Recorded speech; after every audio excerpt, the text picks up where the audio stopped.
Hey, what's up, everybody? Welcome back to Conversations in Pop Culture, where I have with me Shane Morrison, the creator and writer of UnGodly Champions. So, welcome to the show. Hey, how's it going? I'm doing great. It's Friday night. I got no complaints. You are my fifth interview this week because my sixth one's sort of canceled. But that's neither here nor there. And I do want to talk about your book. And I think the natural place to start is what is the basic premise of UnGodly Champions? Because I know the Kickstarter's got 10 days left. And some people hearing this might not know what that comic is about. So catch everybody up to speed for us. So the general story plot of Ungodly Champion is that every 100 years, tournament gods themselves to determine who will become the champion of Ether. And for those who don't know, Ether is supposed to be the natural magical energy that the world produces. And basically, you know, one like whoever wins is able to like unleash that full blown power. And former winners are people like Genghis Khan, Alexander the Great, King Arthur, and even Hitler. You know, people that have like basically altered history almost in a sense by themselves. And now the tournament's being held in the 21st century, and this is where Dylan ends up getting introduced, who's the main character, and he's a guy that basically has self confidence issues and someone you wouldn't expect to be in this tournament. And so he kind of, in a sense, has to rely on his friends and his new mentor, Tyrannus the Thunder God, who chose him to be his disciple, and he ended up becoming the last entrant into the tournament. So we're And gonna we're gonna talk about that. But before we get into all that and really start breaking that down a little bit, where did this idea come from? Because it obviously has a history element, as you were just describing, but it also has very much a battle royale type element to it. And then there's some magical stuff in there, and then there's some self confidence issues in there, and there's also a dark side to it all as well. oh yeah, and honestly, a lot of my stories I just kind of think of on the fly. As bad as that is to say, it's just I start thinking, what should my next story be about, and I'll just kind of start putting stuff together, and 30 minutes later I have almost like a complete story made up in my head. And I kind of just use random little elements from stuff that I'm a fan of, but the self-confidence issues and stuff like that, I use from like personal life experiences and other stuff like that. Like even Tyrannus, I based him on my grandfather who died a few years ago. So like I kind of base his personality on him, and like some of the weird things he does and all that will be similar to what he like how he acted and everything. Yeah, and we're going to start talking about some of that because there's a lot of stuff that goes on. I love the first issue. I think your issue two, as I stated to a message, is going to even be better than your first issue because it's going to be way more action. And first issue sets up a lot of cool stuff coming out there. And so one of the things that I want to talk about is that we have this almost 2,000-year-old tournament where every 100 years, as you stated, they basically determine a new person to embrace the magic and embrace this ether and control it. And all these gods are kind of have apprentices and all that stuff. And so, where did that idea come from? Because that's a very interesting way to determine who changes history and who can change the world or not change the world for the better in many ways. And so, I'm curious about that idea because there's so much that stems out of it. And this is kind of the framework of the comic in many ways. I don't know, I just kind of wanted to come up with an idea that in a sense explains why history has so many different like deities and gods and all that stuff. And originally it was just a random tournament, but then I stared about it longer because it'd probably make more sense to have to where they do these tournaments so, like, to keep moving forward instead of just staying stagnant. You know, keep like humanity going either forward or just moving in general instead of just staying in the same place. Because like, for example, there's conquer or kings, or like the last one was he tried he started World War II. It's like it's for the better for the it's moving things forward. Yeah, and so to even dive deeper into this, because we do see that element of, well, some people are doing amazing things with winning this tournament and conquering it, and other people are doing horrific and dark things, and how we get the sense throughout the comic, and in particular the first issue, that a lot of people in the beginning when they were winning this tournament were doing the right thing and the good for the world and for Earth, and they were embracing this magic in a very positive way. And now it seems that that is dwindling, and that there's a lot of pressure on Dylan to sort of do that right thing. And so, what is that like to play with in this world where now we have this component of almost light versus dark? Yeah, and to better explain that, it's kind of like there's a deeper lesson in the book itself, and a lot of people experience this. I'd probably even say most people experience this. Some people, they kind of suppress their darker emotions and just kind of bottle them up until they, in a sense, pop, kind of like a volcano. And that's kind of what's happening with Dylan. He tries so hard to be a good person that instead of dealing with his negative emotions, he just buries them inside him. And so when he gets those powers, it kind of, in a sense, brings some kind of physical manifestation to those darker feelings. Yeah, and let's talk about Dylan, because I think Dylan is a great character. I think the most interesting characters in writing in general are the characters that are dark and are witty and are funny and are relatable. And I think Dylan as an entity is a very relatable character.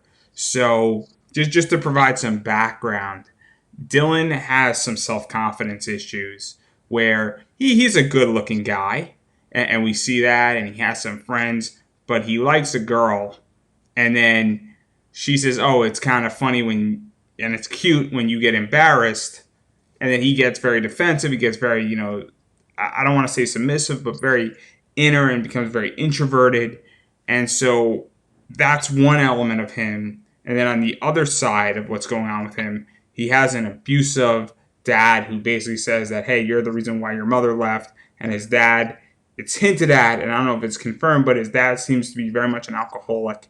And so we have those two sides, and then the lack of self confidence is kind of stemming out of both of those things. So, what was that like to really play with that?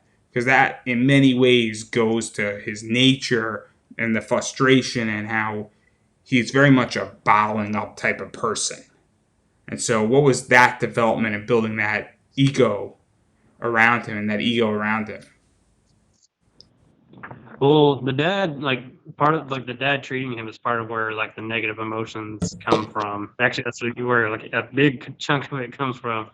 And to better explain that whole story is the mother's actually dead, and the dad blames Dylan for the death of the mother.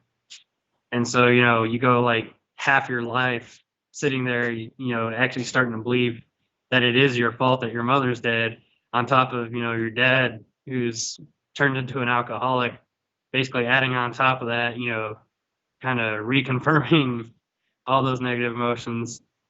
And so that's kind of the route I went with that, just, piling on type of thing. And then we get that sort of moment where, though, he likes the girl and the girl is somewhat hope for him, but we also see that lack of self confidence where it's clear Sarah likes him a lot, and that Sarah is very supportive of him in many ways, and that we get that lack of self confidence because he sort of can't make a move on her, and he's trying, and it's very much high school position. It's very much inexperience, but it's also that lack of self confidence from his dad yelling at him and being beaten down. And I think that makes him very relatable. And I think it's a really nice touch in the book because automatically, when you're reading this, and the Kickstarter is up, so if you want to go get that, everybody, and we're going to talk about that a little bit and more of the inside baseball with it, that makes him very relatable because every guy's been there to some degree. Oh yeah, I definitely tried to go the route of like you could even be like the total package, but if you don't have the confidence to back it up, it's not going to get you anywhere type thing. And then we got to talk about the change in this book, because I think this change changes a lot of stuff and it brings him out in many ways. And this is him getting introduced to that entire power. And before we dive into that, what is this magic power that's out in the world, and how does all that work? And what is the story behind the awakening? Because there is magic, there is strength, there is real. I don't know what we call it exactly in this world. Are you talking about like Dylan's specific powers or the powers in general? The powers in general, and then even going further into Dylan's powers. So, what are those powers and those positions? And because Dylan is not the only one who has these powers. Yeah, so basically, Dylan specifically, Tyrannus unlocks the ability in him to use ether. And since he's Tyrannus' disciple, he's Tyrannus the thunder god, so he's known for, being a god of thunder and lightning. But his whole thing behind it is his abilities are actually plasma, which lightning is plasma. And you know, basically Tyrannus, since he's as powerful as he is, he can use the plasma to produce lightning and stuff like that. But Dylan, his is more heavily emphasized on just using plasma in general. So, for example, he can do things like when he punches someone using his plasma powers, his fists are basically really hot because plasma produces heat, and it can also like take heat away. But so yeah, he's basically able to just use plasma. But each person, depending on either the individual or if they're a participant in a tournament, it's usually based on what god basically has given them their power. So the guy he fights, his name's Timothy. His his god that chose him to be in the tournament is the Egyptian god Shu, which is a wind god, which is why he's able to use wind abilities. And then like I said earlier, the whole general thing is ether, which is the natural magical energy of the world. And the regular contenders, they can use some of it, but like the person who becomes the actual champion can basically use enough of it to be on par with the gods, like Tyrannus and Shu, which is why they're, like I said earlier, they're able to accomplish so much because they're basically, in a sense, I wouldn't say they are walking gods, but they're, physical power wise, they're on par with them. And let's talk about this awakening of Dylan's power. And obviously, it comes from sort of godlike entities, for lack of a better word here. So, Dylan's powers awaken, and then he sort of gains an element of self confidence, gains an element of cockiness to some degree, and he automatically is challenged by Timothy and that apprentice, and that pretty much spawns off and kicks off the entire tournament to some degree. And so, what was it like to do that 180? And it's not a full 180 to the degree where we see Dylan having lack of self confidence, then being the most confident individual. But obviously, there is a change. It's very instilling. It's kind of that moment where I don't want to say Dylan has a real father figure behind him because he just met the Thunder God and he just met the guy who gave him power, but he also was. This is kind of the first time somebody actually believed in Dylan. And so, what was that like writing those scenes and getting that attitude and starting to see that cockiness, which is not a favorable trait to some degree, emerging in Dylan and setting up possibly Dylan failing to some degree somewhere down the line? So basically, what I was doing when I wrote that scene was, when he gets the powers, it's not just that he knows he has the powers; he feels he has the power. So it's kind of like you just go from being a regular person to suddenly, like, literally feeling stronger and everything. So that's kind of where that sudden confidence comes from. And the whole thing with Tyrannus is it's kind of like a Karate Kid type thing. Like with Mr. Miyagi, he's like the mentor type thing. And even going further off of that, Dylan does go overboard in many ways in this position. He goes possibly a little too far, but he also knows where to stop with this, where he could have killed Timothy in many ways, and he feels these powers. I think you said it perfectly. And he could have killed Timothy if he wanted to, but he didn't. And he knew where to stop, despite having that cockiness and feeling that natural ability. And so, what was that like? Because it creates a very interesting situation, which we're going to get to, where we have this ability of mercy, and then towards the end of the book, and we're going to ruin a little bit of it, there's a position of non mercy in play. So, what was this like getting So, that mercy position in there first? so he wasn't actually trying to kill Timothy. It was kind of one of those when you're going against someone with more experience than you need to kind of go all out type thing. So he realized this guy's already got a few hits on me before I was even powered up and all that stuff. So I'm already kind of fighting at like, at half a tank against a guy who's already, doing better than me. So the whole thing was he was trying to go all out just to like instantly try to get the winning blow type thing, if that makes any sense. Yeah, it makes sense. But even still doing that, and we gotta call a spade a spade. He definitely goes overboard, and it's a great scene. It almost looks like a Kamehameha blast for those who know Dragon Ball Z on how he goes, and it's a beautifully elevated scene.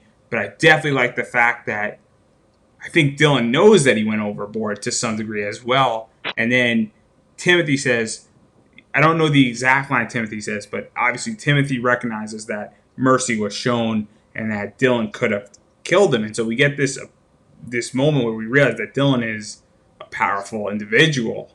And despite mastering this and getting this power, legitly maybe 5-10 minutes before all this happens, he now can do all this without any training.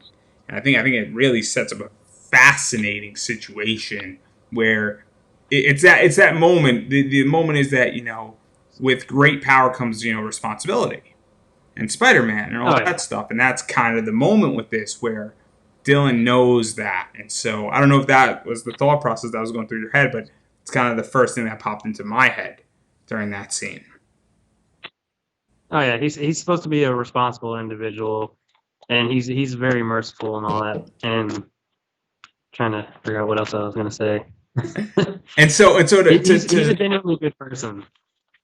And so to compare that and to juxtaposition that, Dylan comes home. Dad told him to be home at 8. He starts yelling at him, and then Dylan sort of, I don't want to say Dylan snaps, because I don't think snap is a good word, but Dylan almost loses control of his power, and he pushes his dad. A snap. Right? Snap could be a word too, but he obviously pushes his dad, and we're ruining part of this book, but I don't think we're ruining too much, and pushes his dad out, breaks a wall, and then sort of this dark energy comes out. And the energy is no longer blue and friendly. I'm a color guy. I find that colors and the way colors look in comic books, especially with power, have emotions and tend to go emotional. I find that red obviously is evil. Blue is good in many ways, and I think many of us have been trained to view it that way. And we tend to think that black, as a color symbolizes evil, and light symbolizes, heavenly and divine. And so he goes, and then his dad has like black energy around him from him pushing it out. So what was that like? Because compare that to when he shows mercy in this tournament to this guy and to Timothy. That's a very complicated position. And we talk about bottle cap exploding. That's kind of the moment that I think captures it all. Oh, yeah. And to be honest, the way I do it is the color of his plasma is kind of supposed to be a representation of how he feels deep in his heart. So even though he acts happy and everything, he's technically sad. I wouldn't say all the time, but he kind of experiences sorrow a lot, which is where the color blue comes from, because blue tends to be related with sadness and sorrow and all that stuff. And when it turns black, it's because at that point in his heart, he's experiencing like a tremendous amount of hatred, which is why he kind of explodes and what happens to his dad. Yeah, and I definitely want to bring up a person who probably helped somewhat with this, and we got to talk about him. And I love the guy; he's great, Chuck Pino. and Chuck Pino is your editor. And Chuck is an amazing story fixer, guider.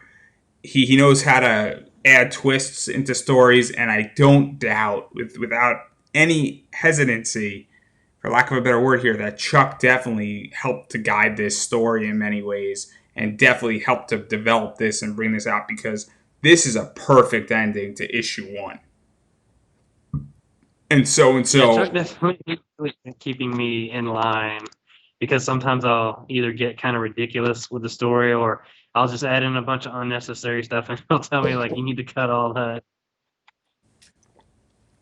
And so I was going to ask more about that, because Chuck is involved in so many projects, and the guy is just great. And I think you said it really well.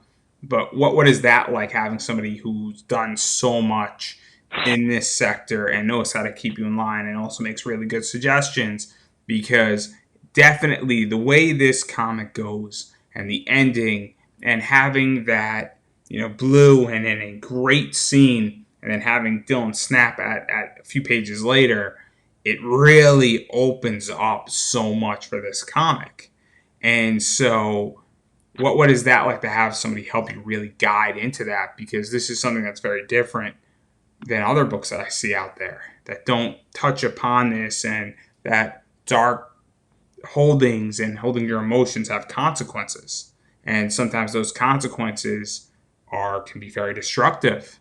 And then on top of that, and it can be very destructive without power, and then with power, not having any training. I mean, you could have a catastrophic disaster if Dylan doesn't know how to master this skill.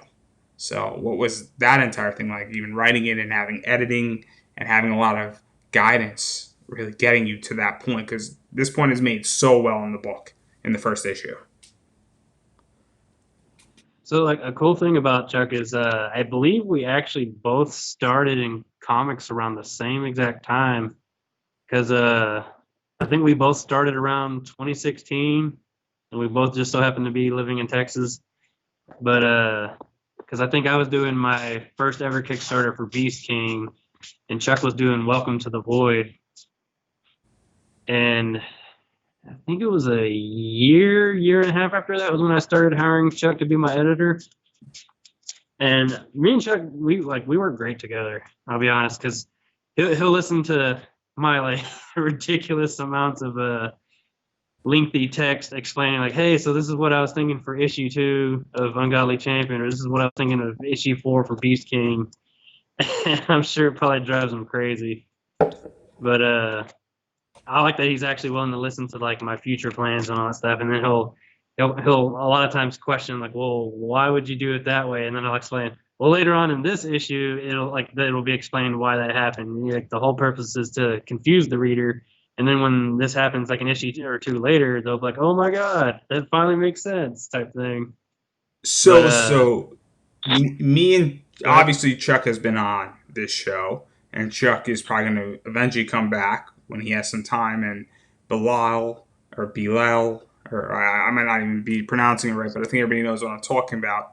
And obviously Sean's your inker, who is the co-creator of that comic. For those who don't know, the indie comic world, everybody, is extremely small in many ways. But what is that like, to have an editor who is very good at what they do, and very accepting, and knows how to listen to your story and not say, oh, cut this, cut that, but is friendly in many ways, and actually listens and understands your justifications to why you're doing something? Because that's not everybody's editing style, and that's sort of a unique thing in many ways.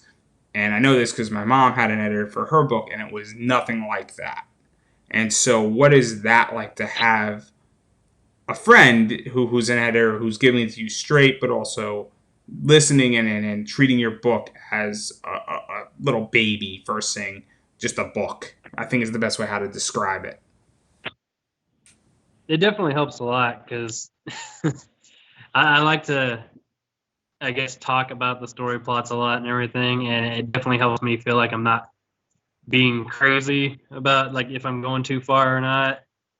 So it definitely helps being able to actually have an editor that I can talk about each little detail with, and make sure that it makes sense and everything. And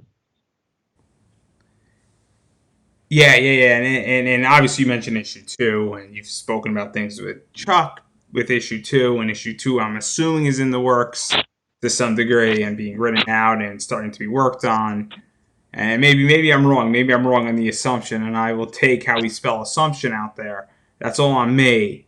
But what can people expect for issue two and what's going forward? Because there's a lot of ground to have at. There's a lot of story to tell. And so, without giving too much away, and I know we missed a bunch of stuff with this, but I do want to talk about some other stuff and the Kickstarter itself because there's 10 days left. But what can people expect for issue two without giving too much away? So the big importance of issue two is it's going to reveal all the contenders like all at once on who's left.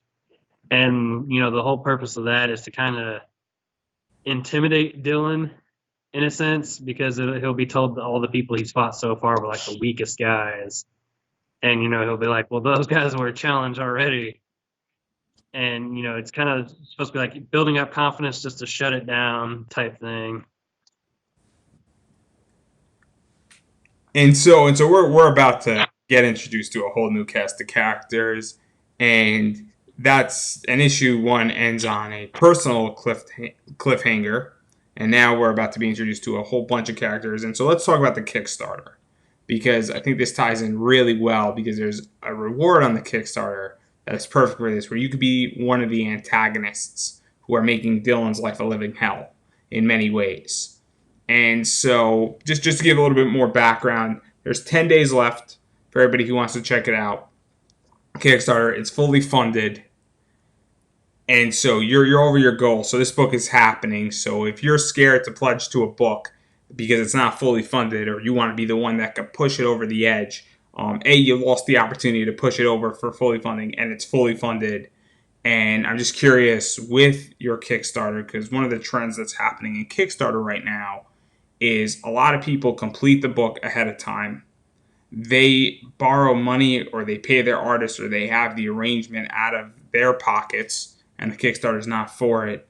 And then it's to cover some of the artwork, the Kickstarter, as well as the printing costs. So I'm just wondering how far you are in the book and what's going on with it and what people can expect as far as a little bit of the background with the entire process of getting the book from your head and your writing and your art and your artist's position into their hands and that entire process right now. And how do we assure them so that they know when they're backing this thing's coming out quick? So as you already know, the book itself is completely done. Like all the pages are made up and everything. So once the Kickstarter is funded and then the money shows up, like once it pulls everyone's money and goes to my account, I'll basically immediately get started on getting the books printed. And then once they show up to my place, I'll start sending them out as soon as possible. So ideally no later than December, as long as there's no issues, because holidays coming up and all that stuff. So hopefully there won't be any issues, but I should be sending out all the books in December.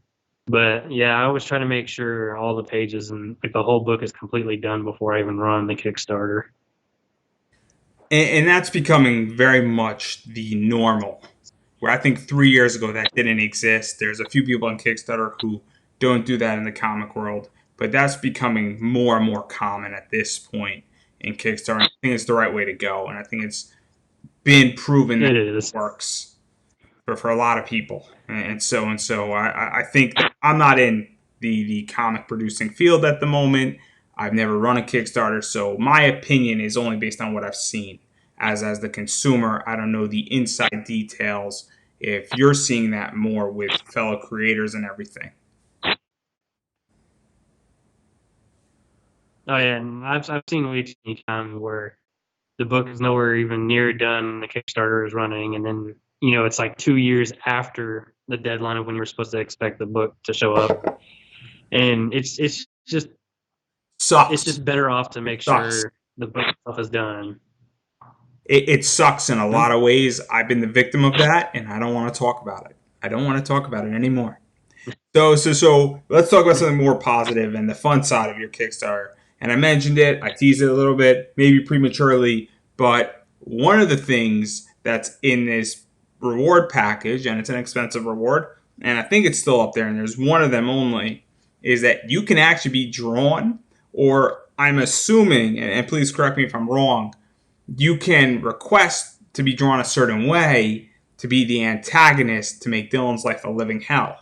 I'm assuming you don't have to put yourself necessarily in there, but you could sort of make some reasonable requests. I'm assuming here with that as one of the rewards. And I think that's super interesting. I love when people do that in their Kickstarters. I think it's dope, and I think it's great to add a little fan fun into it. So, how did that idea come about? Because that's in very much giving fans a lot of power in your comic. It's just pretty much a fun thing to be able to add, and it's actually, so the reward is to actually have the antagonist based on you. So basically, it would be like your head on the body type thing. So you can be like, look, that's me. But yeah, it's just a fun thing, and like you said, there's only one. I'm sorry, kind of surprised nobody's taken the reward yet, because usually stuff like that, goes pretty quickly. Yeah, I'm a little bit shocked too about that too, because that stuff on other people's Kickstarters that I've noticed goes really quickly and people love it. And it's the same thing with being drawn into the comic or having some relevance into the comic. And I just think that that's something that's very, very fun. I like it. I like it a lot, actually. I think it's fantastic. And so that's the other thing that's out there as well. And so I just think it's great and I think it's awesome. And then I think the other thing that's awesome that you're doing is that you're also a decent writer, and you've written a bunch of comics and other stuff, and you've worked on a few other projects that may or may not be published, but hopefully they will be. And so you're actually Hopefully. offering your services as a writer and teaching and helping somebody write their script. Maybe there's an artist who has some concept art, and you're willing to help them write a script or help maybe even another writer write their script and get things going. And I'm surprised that that still is up there, because there's a lot of people who want to get into comics and do stuff like this, including myself, that would kill for that. And so I think that's an awesome reward. And I haven't seen anything like it on several Kickstarters I looked at. So how did that one come about? Because I think that's awesome. I added that on there because actually this year I've had a couple people hire me as a writer, because they were basically artists that either didn't know how to write in the comic book script format, or they just felt that like they didn't feel comfortable just writing a script in general.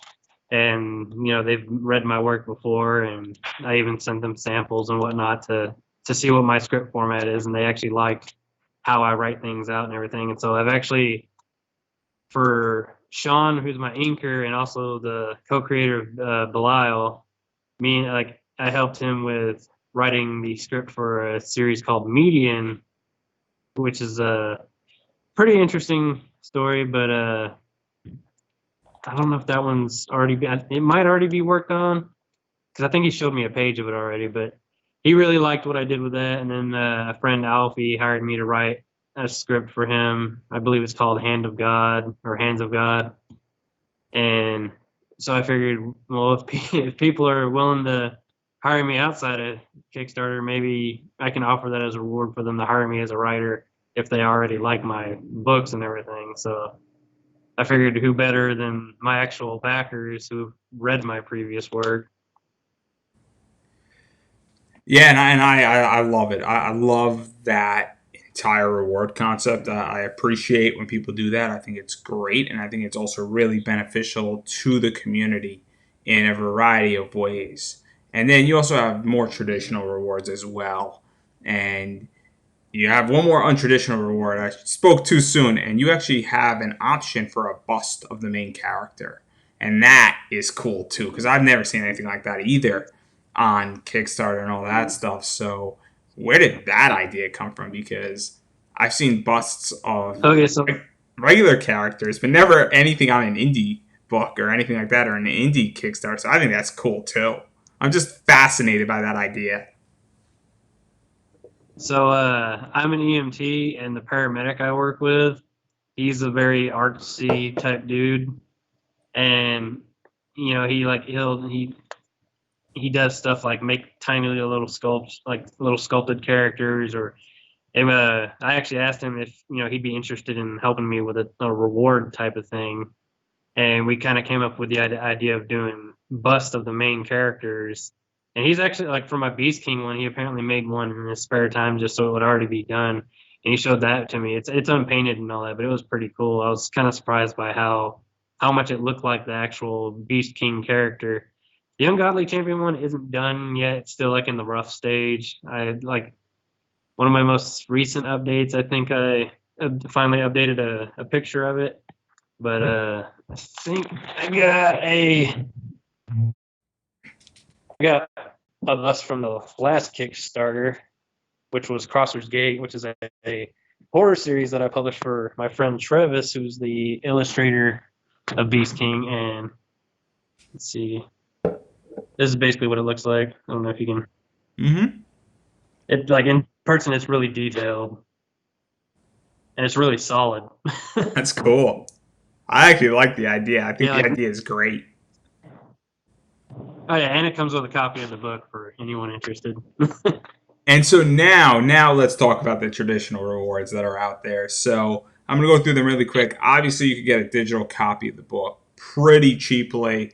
It's a pretty inexpensive tier. A physical copy, obviously the tiers go up. There's a Stan Yak variant.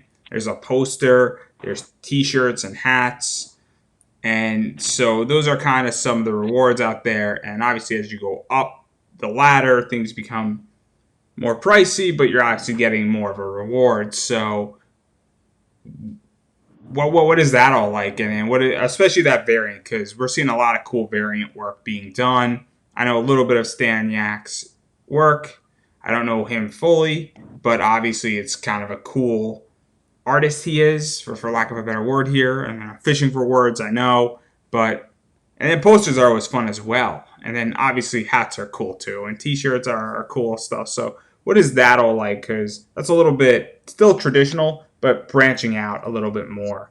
And so to have your merchandise and your name and the comic in those venues and on those items, what is that like to throw that out there? And it seems to be that people like this stuff. And also for all the physical backers, you are offering like they're entering into a free raffle for other stuff, and so that's also out there too. And it's an incentive for people to pledge for this book. Please, 10 days, guys. You got 10 days, and it's ticking down. Yeah, rewards can be a huge pain trying to come up with because obviously you don't want to be like have all your rewards be like carbon copies of everyone else's because you gotta have at least one unique reward, to hopefully get someone to pledge at a higher amount and everything. But and then like stuff like merchandise, like the hats and all that, you gotta like make sure it at least looks enticing because otherwise, if it just looks boring, people aren't gonna back it. Like this hat right here is the Ungodly Champion hat. Yeah, to talk about rewards, because I think this is so fascinating. I don't think I've ever asked this question. What is that like? You said it's like a pain in the ass to do it. And I know that a bunch of people probably have this problem, and some people might admit it, some people might not. But it's kind of hard to find rewards that tie perfectly into your book. And then now I think I was listening, I don't know, do you know Russell Nolte? Yes. So Russell, and I don't think he's going to mind me telling this, but he put up on Facebook that there's 238 Kickstarter projects in comics currently going on right now. That means there's 238 projects that have at least 3 or 4 rewards conservatively, making that statement. So that if my math is correct, is almost 950 rewards, if not more, that are out there. So how do you go and figure out saying, okay, how do I make my stuff different? Because obviously you have a book and certain people are attracted to books and certain people say, oh, this is cool, but certain people never heard of your book. And then they look at the rewards and say, oh man, for 15 bucks or 30 bucks, I could get this really cool thing. And that kind of pushes them and swings them to your side of the fence versus somebody else. And so where does that wheels turn in your head? It can be pretty stressful because, like I said, you want to try to make sure something about your like your rewards at least stands out. And for like how do I put this? It never hurts to have like an art commission by the illustrator. Shirts and stuff, like I said, you gotta at least make sure it's something cool, because otherwise it's just kind of wasted effort. Like I remember, I think one of my first Kickstarters, I did a T-shirt for Beast King, and it was kind of like his head in like a tribal pattern style, and said Beast King above it. And at first I thought, that'd be a cool T-shirt, but nobody ever backed it. Whereas the current T-shirt I have for Ungodly Champion is the Staniak variant cover with a transparent background on the T-shirt, and it really pops and it looks really cool and everything. And I've actually had a few backers for that. But rewards, it's kind of a weird thing to talk about, because it's just kind of more just trying to stress out to figure out what the hell you're gonna have that you think people will want, and hope it's not a dud. Yeah, I could imagine rewards are complicated, and I look at a bunch of Kickstarters, and I'm the first person to admit this, that I don't back a lot of Kickstarters. You have to really entice me, and rewards are the thing that swings me over one way or the other. And whether that's a good thing or a bad thing, it just is what it is for me. For some people, story might entice them. For me, it's rewards and what you're offering and what I know and who I know that's working on this stuff and names I recognize. That's just how I operate. And I'm not scared to admit it. And if people get upset with me, so be it. But I do want to take a break from this and talk about two hot button issues that are currently going on with Kickstarter and the comic world. And so we're about to enter a controversial hot button issue. And obviously, crowdfunding has become very interesting. Probably in the last 6 weeks, Keanu Reeves has entered Kickstarter, Scott Snyder's entered, Charles Soule and Ryan Brown are wrapping up Curse Words, the whole damn thing. And that's going to be great. I pledged to that one, and I'm thoroughly waiting for that book to come out because I love that series. And I only read half of it, so I get to actually read the other half, and it's in a nice hardcover book, which is cool. And then Jeff Lemire's been on Kickstarter. Todd McFarlane obviously was spawning that toy. 2 million, I want to say, around that number. And so, 5 million. wow, I was off. I was clearly off. This is how much I know about this. Obviously, I'm not into the toy business here. And so I'm just very curious how you feel about all of this and all the celebrities entering, because a lot of people have mixtures, and I might be throwing somebody under the bus, but last night I had Ruben Romero and DG Spears on, and Ruben answered this question, and it was clear that he has a mixture of feelings on it, and he was very open about it. And so clearly people have mixtures of feelings, including me. But again, my opinion, it should be taken less because I'm the consumer, and it should be taken as a consumer position versus you as a creator position. And obviously, as a creator, how do you feel about all these people now entering Kickstarter, and in particular the comics? And the way I view it is, indie built that. It wasn't Scott Snyder, it wasn't Keanu Reeves, it wasn't Jeff Lemire who built Kickstarter on the indie sector. It was people like you that built that. So the way I feel about it is, I'm kind of in the mixed category as well. I look at it as they're hopefully bringing new people to Kickstarter that have never backed Kickstarters before, which hopefully will put more eyes on our projects. Because I don't know if I'm saying his name right, but I think it's Kyron Silva. He's doing the Saw 1 through 3, and he said once Keanu Reeves' project went live, his was that's a recommended project at the bottom of it, and he said he saw a boost in backers after that. So ideally, that will bring more permanent backers that'll stay around Kickstarter, and then hopefully see like our indie comic books and realize, hey, this stuff's better than the mainstream stuff or something like that. But I also get where people are coming from, because they're, I guess, afraid that it's taking money away from them. Yeah, and to clarify my position, because I think it's only appropriate that I do so, as the consumer, and I'm very much a capitalist and I'm a free market guy, where I believe that people should go and they should support what they want to do. And that obviously, if you were never on Kickstarter before and Keanu Reeves or Scott Snyder coming in, brought you in and made you create an account, they made you create an account and then you back their project. Even if you don't go and back another person's project, it's grown that sector and that's another potential customer. But at the same time, I also get the fact that it's like if you're this big writer or you're a big celebrity and you have a job at DC and you have a very hot DC Comics book and you're building out your indie publishing line with other creators and then you're using Kickstarter to sort of fund that, it can leave a very bad taste in your mouth. And at the same time, though, I do believe Kickstarter is for everybody, and I believe that we the audience and we the consumer have to make a decision that will indefinitely change comics. And as a creator, I think that in many ways you can view it one way, but I think it's up to the consumer now to say, well, do we really want this, or are we being selfish? And I think a lot of people like me, and not I viewed it both ways, but I think a lot of people who were backing that Keanu Reeves project aren't thinking about this in the long term and aren't realizing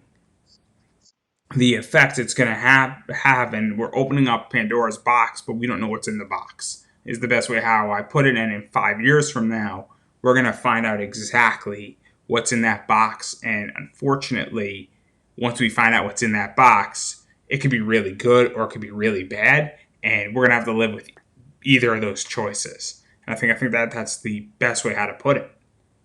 And I've been very Oh adamant yeah, about this. and like where a lot of people are coming from that have like I guess negative feelings about it is they're worried like once that box gets open, it's either going to be to where indie creators have to try even harder to get people to back their projects, or it's just going to become where Kickstarter is all these famous people using it, and now comic creators are inferior on Kickstarter, and then have to find another platform. So I get where they're coming from. That I don't. I'm optimistically saying I don't think it will happen. Like hopefully Kickstarter will become even bigger, which will bring in more backers and stuff, and hopefully it'll put more of a spotlight on indie creators in an ideal world, but we'll see. And I would like to be optimistic too, and I think that ultimately what's going to happen is that I think the free market's going to determine what happens, and I think it's been proven already to some degree due to COVID that indie has gotten a leg up on the big boys, at Image, at DC Comics, people in Diamond, other companies. There are very few companies who have changed their positioning on a dime. And I'm going to be talking with somebody from one of those companies on Tuesday night. I can't say who. I want it to be a surprise, but it's a big interview. And we're going to talk a lot about this. But I do want to talk about COVID because this is the first time, due to COVID, indie has a leg up on the big guys for at least 4 months in many ways. And now the big guys are starting to catch up, but indie still has very much a leg up. Russell Nolte proved the point. I think he said like 145 comics this time last year were up on Kickstarter. Now it's up to 238. I don't want to misquote him and what he said, but he said something like that. So obviously there's a big increase in that position with projects being up, and a lot of them are being funded fully. And so there's more funding for comics, and it's great. But I am curious how COVID has affected you because we've noticed that distribution's been messed up. Local comic shops have not gotten new material. Some of them couldn't open for a few weeks or a few months. A lot of them have done Facebook Live stuff. A lot of them have actually lowered their indie stock. Yesterday, I got a call from somebody looking to buy part of my collection and looking for particular books because they need new back stock because they're down by 30%, which is crazy. I don't remember that ever happening in a comic shop. Cons have been canceled.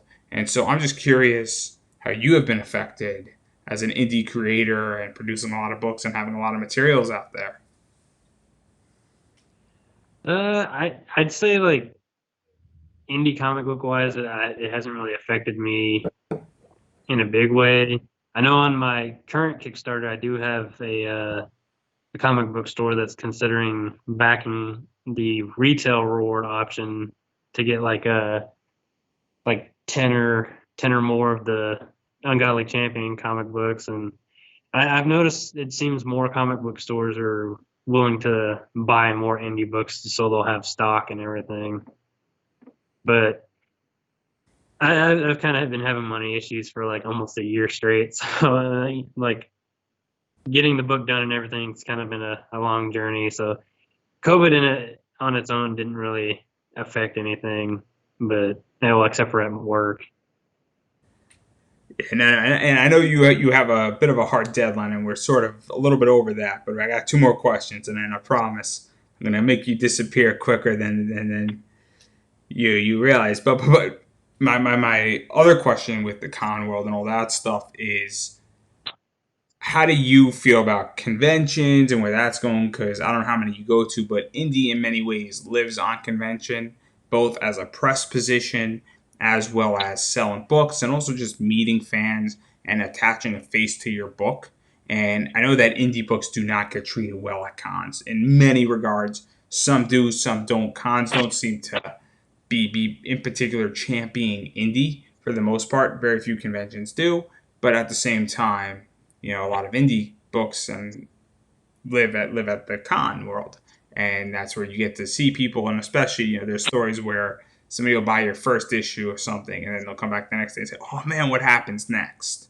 And those stories happen a lot, and that gives a good sense of where you're going and what the audience is liking and not liking with certain things and how they engage. So what has that been like since that's sort of dried up and that's off the table? And I don't know what it looks like in Texas. I'm in DC and nothing's happening in DC. Nothing's happening in New York, which is my old home. Nothing's happening in Connecticut because that's kind of where the epicenter or one of the epicenters of COVID happened. So I'm curious how you view all of that and what do you think needs to change in the con world and even for indie creators online, because obviously we're not going backwards anymore to that old con world, and it's not going to be the same when everything does get solved, and everything will be. I would like to be optimistic here.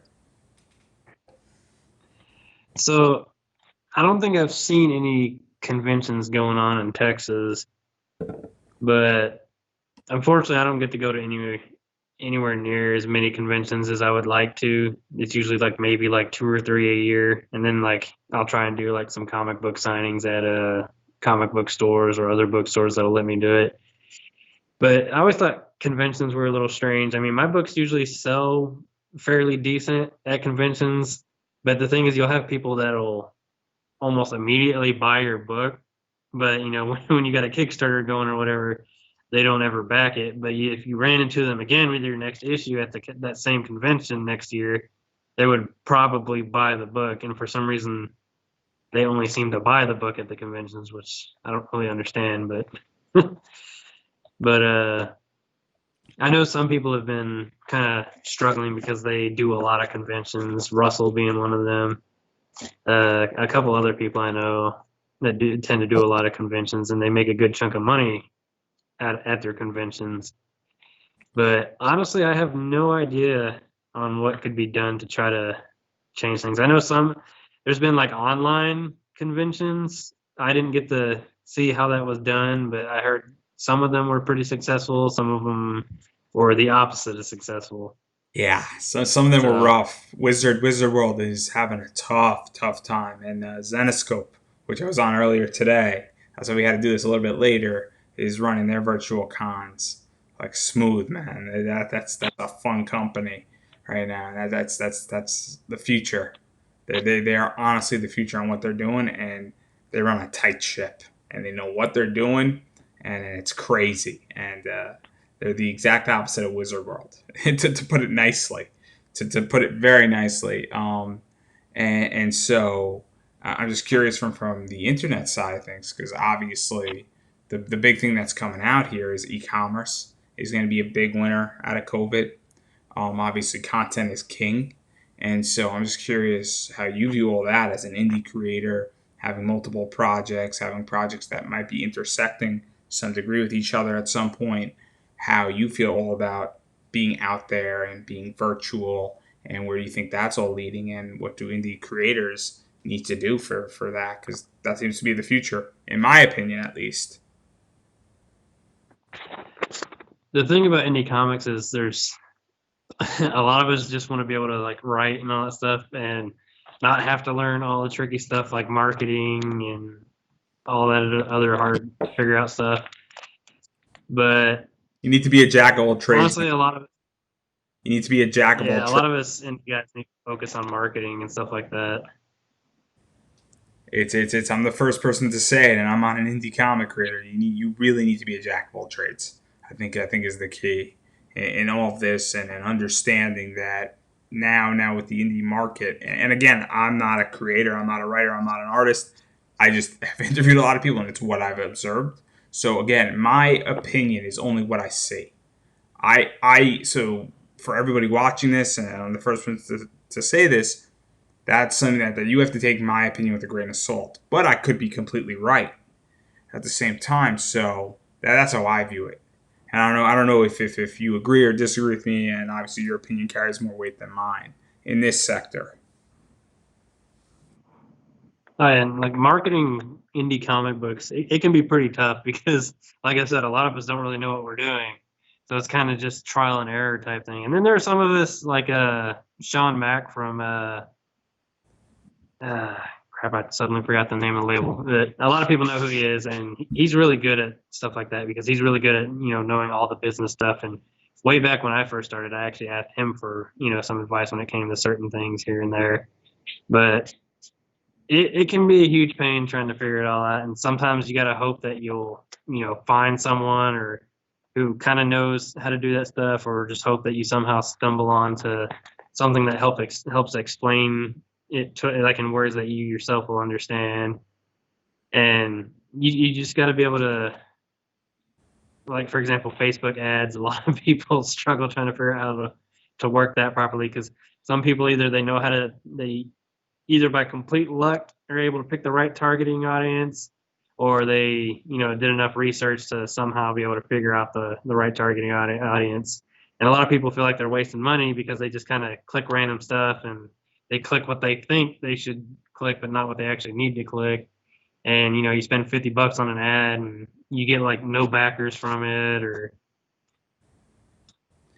all sorts of stuff like that. And Well.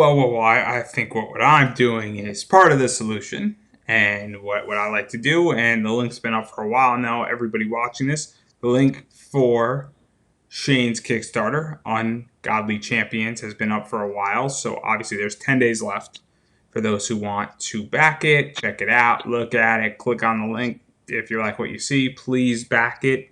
Obviously, if you don't, I think everybody agrees that nobody wants you to buy a product that you're not a fan of, because that's not what I'm about.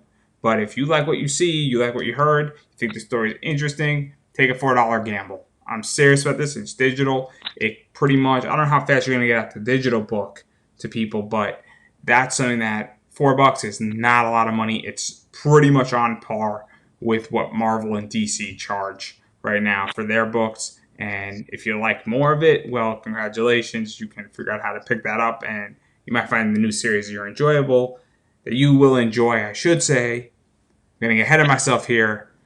And so now, having said all that, links down below to Shane's Kickstarter for UnGodly Champions. But what else do you want to promote? Because I know you got other books out there. I know that you're on social media. Do you have a Twitter, Facebook, Instagram? Obviously, you could always mention the Kickstarter, what's coming out, and anything else that you would like to promote, feel free to. the only other thing I could think of is I'm finally starting to get Beast King started back up, so I'll be getting issue 4 hopefully started on soon. I know I got my illustrator for that series working on the cover, which will be on the back cover for UnGodly Champion. So for anyone that's intrigued just by the title alone, you'll have a general idea of what to expect for Beast King when you see the back of the book. But I'm hoping I'll be able to get a Kickstarter going for that around the beginning of next year, ideally. But when I say beginning of next year, I mean like February or March, hopefully. And I say this with everybody, and every interview ends the same way. Please, if you like what you heard, everybody, please support Shane's Kickstarter. Support UnGodly Champions. I thought the first issue, I read it through and through, really interesting, really good. I'm actually excited for where issue 2, issue 3 goes, because issue 1 sets up a beautiful story in many ways. And, it's good because people like Chuck Pino are behind it, Sean, and I'm not going to get Sean's last name right, so I'm not even going to attempt, is the inker, and he is great at what he does. And so there's really an amazing team. We didn't get to talk with your artist or your colorist as well, and they're doing a phenomenal job on it. And so please, I really recommend this book because the team behind it and the intellect behind it and the guidance behind it is some of the best on the indie scene right now. And I really strongly feel that way. And at the same time, if that's all, if you have extra money, right now things are tight, things are crazy in the world right now with COVID and a bunch of other stuff happening. And if you're holding your money and you're trying to just stay afloat and keep your family safe and make sure the lights stay on in your house, I completely understand that. So the next best thing you can do is follow people on social media, check out their Kickstarter, shoot somebody a message, say, hey, I really like what you're doing, because that means a lot too. Whenever I get a message in my life, when someone says, hey, you did a great job with that podcast, keep it up, man, keep going, I gave it a listen, I gave it a review, I gave it a like, I'm going to share it, means so much. It means so much. To me, it keeps me motivated, and that's if you can't throw money at the project, please support Shane. Support UnGodly Champions in a variety of social media because it really does matter and it's so important. And the only reason why you shouldn't do that is if you don't have electricity or internet. And if that's the case, please contact me because clearly I want to know how you're watching all of this because there's a business deal and there's an opportunity for me to make a lot of money. And notice how I said me to make a lot of money. And you, as the holder of this technology, will also make a lot of money. And so please contact me and we will talk because A, I want to help you, and B, I want to make a lot of money. But beyond that, you have no excuse not to financially support or social media support at all. There's no excuse anymore, anybody. You have two choices, and one of them is free, minus internet or electricity. And if that's the case, there's a business opportunity waiting for you and me, and I'm not that hard to find. And I think that's a wrap. All right.